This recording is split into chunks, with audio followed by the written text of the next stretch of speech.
12 जून 2025 दोपहर 1:38 अहमदाबाद सरदार वल्लभ भाई पटेल अंतर्राष्ट्रीय हवाई अड्डे पर एयर इंडिया की फ्लाइट AI 171 एक Boeing 7887 dream liner London Gatwick के लिए उड़ान भरने को तैयार थी। इस विमान में 242 लोग सवार थे, 230 यात्री, जिनमें 169 भारतीय, 53 ब्रिटिश, 7 पुर्तगाली और एक कनाडाई नागरिक शामिल थे, साथ ही 12 चालक दल के सदस्य। इनमें गुजरात के पूर्व मुख्यमंत्री विजय रूपाणी, मेडिकल छात्र, नवविवाहित जोड़े और परिवार शामिल थे। लेकिन टेक ऑफ के सिर्फ 40 सेकंड बाद यह सामान्य उड़ान भारत के उड्डयन इतिहास की सबसे भयावह त्रासदी में बदल गई। कैप्टन सुमीत सभरवाल ने टावर को मेडे कॉल किया। कोई थ्रस्ट नहीं, इंजन पावर खो रहा है, ऊंचाई नहीं ले पा रहे। फ्लाइट रडार 24 के डेटा के अनुसार विमान केवल 625 फीट की ऊंचाई तक पहुंचा और फिर तेजी से नीचे गिरने लगा। टेक ऑफ के 2 मिनट बाद ये मेघानी नगर के बीजे मेडिकल कॉलेज के हॉस्टल मेस में जा गिरा, जिससे एक विशाल विस्फोट हुआ। आग का गोला इतना भयानक था कि काला धुआं किलोमीटरों तक दिखाई दिया। कम से कम 294 लोग मारे गए, 241 विमान में और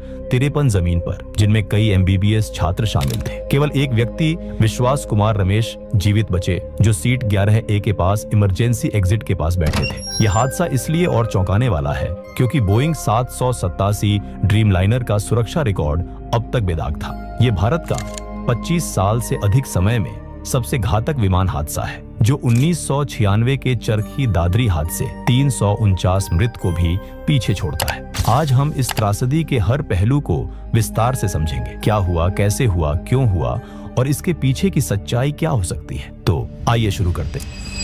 There's breaking news just coming in at this point of time in a plane that has crashed in Ahmedabad near the Sardar Vallabhbhai Patel Airport. Fire brigade has been rushed to the spot and smoke can be seen rising from the spot where the plane has crashed.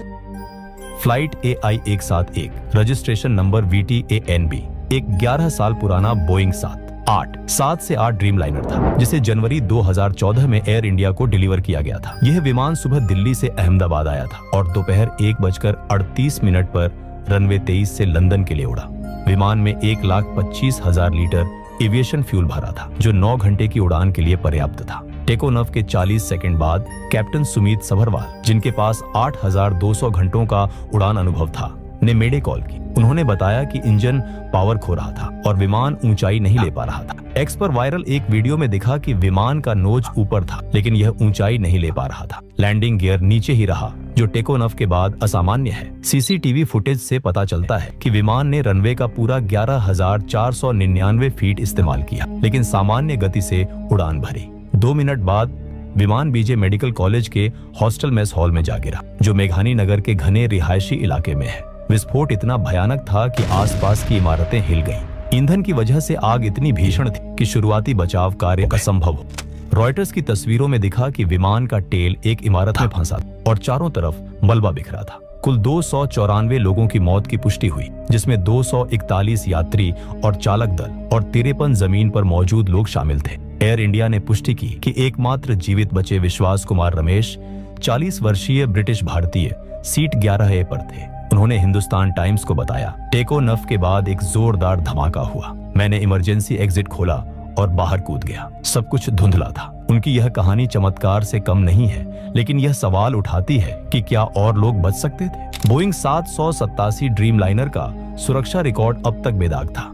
इसकी पहली उड़ान 2009 में हुई थी और 16 साल में कोई घातक हादसा नहीं हुआ था। ड्रीम लाइनर का जीवन काल 20 से 30 साल होता है, इसलिए यह पुराना नहीं था। क्या यह एक असाधारण घटना थी या बोइंग की निर्माण प्रक्रिया में गहरी खामियां हैं? यह समझना जरूरी है कि इतना बड़ा हादसा इतनी जल्दी कैसे हुआ। टेक ऑफ के दौरान विमान को तेजी से ऊंचाई हासिल करनी होती है, लेकिन AI 171 के मामले में टेक ऑफ के दौरान 40 सेकंड बाद ही पायलटों ने मेडे कॉल की, जिसमें उन्होंने इंजन पावर की कमी का जिक्र किया। CCTV फुटेज और फ्लाइट रडार 24 डेटा से पता चलता है कि विमान ने रनवे का पूरा इस्तेमाल किया, लेकिन सामान्य गति से उड़ा। फिर भी यह स्टॉल करने लगा। स्टॉल तब होता है जब विमान के पंख पर्याप्त लिफ्ट नहीं पैदा कर पाते, जिससे यह नीचे गिरने लगता है। विमान केवल 625 फीट तक पहुंचा और फिर तेजी से नीचे आया। मौसम की स्थिति सामान्य थी, 40 डिग्री सेल्सियस, 6 किलोमीटर से अधिक की दृश्यता और कोई तेज हवाएं नहीं। संभावित कारणों में शामिल हैं इंजन फेलियर। दोनों जेनेक्स एक भी 7 इंजनों में एक साथ खराबी।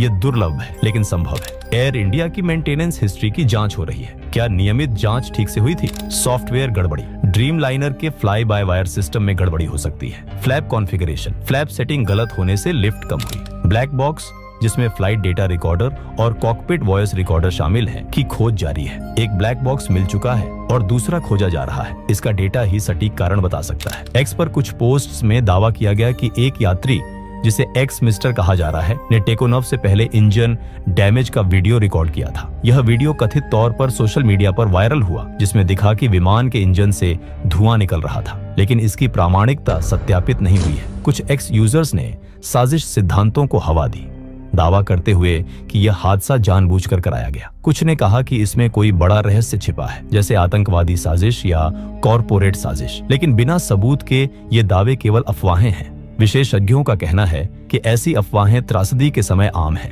इस हादसे में गुजरात के पूर्व मुख्यमंत्री विजय रूपाणी की मृत्यु ने इसे राष्ट्रीय स्तर पर और गंभीर बना दिया। 2016 से 2021 तक मुख्यमंत्री रहे रूपाणी। सीट 2D पर बिजनेस क्लास में थे। वे अपनी बेटी से मिलने लंदन जा रहे थे। उनकी पत्नी अंजलि रूपाणी को गांधीनगर में समाचार मिला और उनके घर पर रिश्तेदारों का तांता लग गया। रक्षा मंत्री राजनाथ सिंह ने कहा वे एक जमीनी नेता थे जिन्होंने गुजरात के विकास के लिए जीवन समर्पित किया।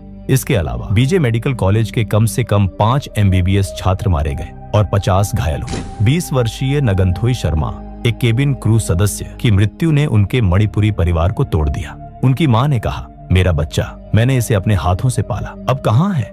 इन कहानियों ने इस त्रासदी को और दुखद बना दिया। मेघानी नगर के निवासियों का दर्द भी कम नहीं है। एक स्थानीय निवासी नीता परीक ने कहा, मेरी बेटी और भतीजी मेस हॉल में रसोइये थी, मैं अब भी उनकी तलाश में हूँ। यह हादसा भारत का 25 साल में सबसे घातक विमान हादसा है। आखिरी बार इतना बड़ा हादसा 12 नवंबर 1996 को चरखी दादरी में हुआ था, जब सऊदी अरेबियन एयरलाइंस का बोइंग 747 और कजाकिस्तान एयरलाइंस का इल्यूशन इल-7सी हवा में टकराए थे। उस हादसे में 349 लोग मारे गए थे, जो दुनिया का सबसे घातक मिड एयर टकराव था। बोइंग के CEO केली ऑर्डबर्ग ने कहा, हम जांच में सहयोग करेंगे, लेकिन जनता जवाब चाहती है। क्या यह हादसा रोका जा सकता था? बचाव कार्य में सेना, NDRF, CRPF और CISF के 500 से अधिक कर्मचारी शामिल थे। 30 एम्बुलेंस और 7 दमकल गाड़ियां तैनात की गई। गृह मंत्री अमित शाह ने कहा, ईंधन की वजह से आग इतनी भीषण थी कि बचाव मुश्किल था। केडी हॉस्पिटल ने सभी घायलों का मुफ्त इलाज किया। मेघानी नगर के निवासी अब भी सदमे में हैं। एयर इंडिया फ्लाइट AI-171 का क्रैश हमें उड्डयन सुरक्षा की अहमियत बताता है। विश्वास कुमार रमेश की कहानी आशा देती है, लेकिन 294 परिवारों का दर्द अकल्पनीय है। जांच से हमें सबक लेना होगा ताकि भविष्य में ऐसी त्रासदियां न हो। एयर इंडिया और बोइंग को पारदर्शिता के साथ जवाब देना होगा। क्या मेंटेनेंस में लापरवाही थी? क्या बोइंग की गुणवत्ता नियंत्रण में खामी थी? ब्लैक बॉक्स की रिपोर्ट ही सच्चाई सामने लाएगी। हमारी संवेदनाएं पीड़ितों के साथ हैं। इस वीडियो को शेयर करें ताकि इस त्रासदी की सच्चाई और सवालों का जवाब हर किसी तक पहुंचे।